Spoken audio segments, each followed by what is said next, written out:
எனக்கு சசிகுமார் சாரோட பண்ணும்போது அவர் நிறைய பாஸ்கெட்பால் பத்தி தான் என்கிட்ட பேசியிருந்தாரு. லைக் ஐ செட் அவருக்கும் பாஸ்கெட்பால் விளையாடுவாரு. இதுல பெர்சனலா எனக்கு புடிச்ச ஒரு லைனும் இருக்கு. அவரு சொல்றது. "பாஸ்கெட்பால மட்டும் என்னைக்குமே விட்றாதடா. உன் லைஃப்ல என்னைக்காவது உனக்கு உதவும்" அப்படின்னு. அது என் லைஃப்லயும் சரி, எங்க டைரக்டரோட லைஃப்லயும் அது வந்து அதுதான் உண்மை. ஏன்னா அவரோட கோச்சுமே அவர்கிட்ட சொன்னது அதுதான். என்னோட கோச் யூரோப்ல இருக்கும்போது என்கிட்ட சொன்னதும் அதுதான். இந்த ப்ராஜெக்ட் கிடைச்சதும் பாஸ்கெட்பால் மூலம் தான். பாஸ்கெட்பாலால அவருக்கும் ஃபர்ஸ்ட் ப்ராஜெக்ட் வந்து பாஸ்கெட்பால் மூலியமா தான் பாஸ்கெட்பாலால. அப்படியே வந்திருக்கு. ஸோ அந்த ஒரு விஷயம் எங்களுக்கு. பட் இந்த சீன் எடுக்கிற அன்னைக்கு மட்டும் நான் சொல்லிட்டேன், "அண்ணா இது இந்த டயலாக் மட்டும் அப்படியே சொல்லிடுங்க." ஓகேன்ட்டு சொல்றாரு, "பாஸ்கெட்பால விட்றாத" அப்படின்னாரு. "அண்ணா இன்னொன்னு போயிடலாண்ணா." "என்ன?" "இல்ல பாஸ்கெட்பால் மட்டும் விட்றாதீங்கன்னு வேணும்." இந்த மாரி அதில ஒரு வார்த்தை விட்டா கூட நான் விடாம எங்க டீம் வந்து பக்கத்திலேயே பேப்பர் வச்சு ஃபாலோ பண்ணிட்டே இருப்பாங்க. அவருக்கு வந்து ஒரு 10ஓ 12 டேக்கோ போச்சு. ஆனா ஆனா கொஞ்சம் கூட டென்ஷன் ஆகாம அவருக்கு புரிஞ்சிருச்சு.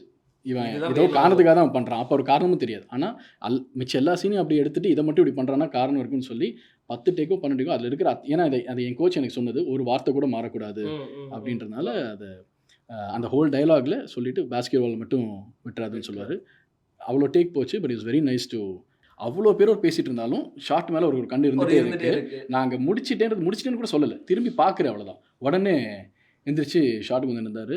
அதான் நான் சொன்னேன்ல, அவர பார்த்ததுக்கு அப்புறம் ஒரு ஒரு நாளும் அந்த அட்மிரேஷன் ஒண்ணு அதிகமாயிட்டே போகுது.